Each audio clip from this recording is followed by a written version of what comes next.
आना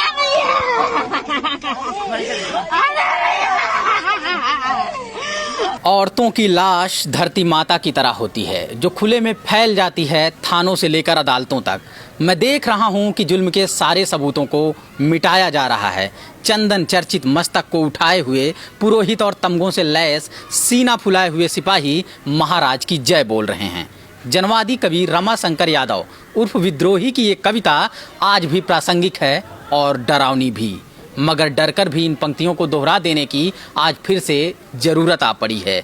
जब हाथरस की एक बेटी की लाश फैला दी जाती है इस संवेदनहीन व्यवस्था के सामने, कोई पुलिस वाला कहता है बलात्कार ही नहीं हुआ है, सिर्फ मारपीट का मामला है। कोई सरकारी अधिकारी कहता है कि ये झूठी खबर है, फेक न्यूज का मामला है। जिम्मेदार पुलिस अधिकारी कहते हैं गैंगरेप ही नहीं हुआ है, जीभ ही नहीं काटी गई है, रीढ़ की हड्डी ही नहीं तोड़ी गई है। इन बयानों में कितनी सच्चाई है ये तो नहीं पता, लेकिन ये बात तय है कि रीढ़ की हड्डी टूट चुकी है समूची सुरक्षा व्यवस्था की, जो रेंग रही है संवेदनहीन सत्ताधारियों के सामने, जो कांप रही है जातिवादी मर्दवादी अत्याचारियों के सामने।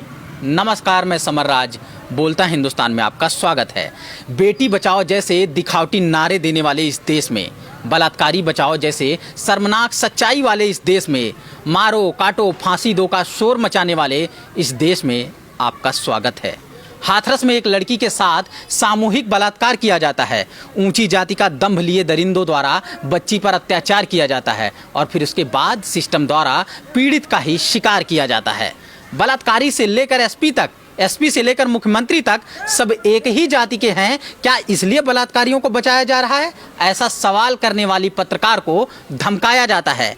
पीड़िता की अस्पताल में हत्या की जा सकती है, सबूत मिटाने के लिए तमाम साजिशें रची जा सकती हैं, ऐसा आरोप लगाने वाले एक विपक्षी नेता को ड्रामेबाज करार दिया जाता है। और जब सच में दम तोड़ देती है पीड़िता तो आधी रात को जबरन अंतिम संस्कार कर दिया जाता है। हिंदुओं की बात करने वाली सरकार में एक दलित परिवार को हिंदू प्रथाओं से बहिष्कार कर दिया जाता है और इस तरह सबूतों के दम पर न्याय की आस लगाए हुए लोगों की उम्मीदों को मार दिया जाता है। सड़कों पर उतरते हैं तमाम विपक्षी नेता तो उन पर भी लाठी डंडों से बौछार किया जाता है। ये दर्दनाक कहानी है उस उत्तर प्रदेश की जहां कुछ लोगों द्वारा बलात्कारियों को जातिवादी संरक्षण दिया जाता है। ये शर्मनाक कहानी है उसी उत्तर प्रदेश की जहां बलात्कारियों के समर्थन में मार्च निकाला जाता है। इन कहानियों के अतीत और भविष्य को समेटे हुए कविता की इन पंक्तियों से ही बात को खत्म करता हूं, जो अन्याय से लड़ने की ताकत देती है, आगे ऐसे अपराध ना हो सकें इस बात की उम्मीद देती हैं। इतिहास में वो पहली औरत कौन थी जिसे सबसे पहले जलाया गया, मैं ये नहीं जानता,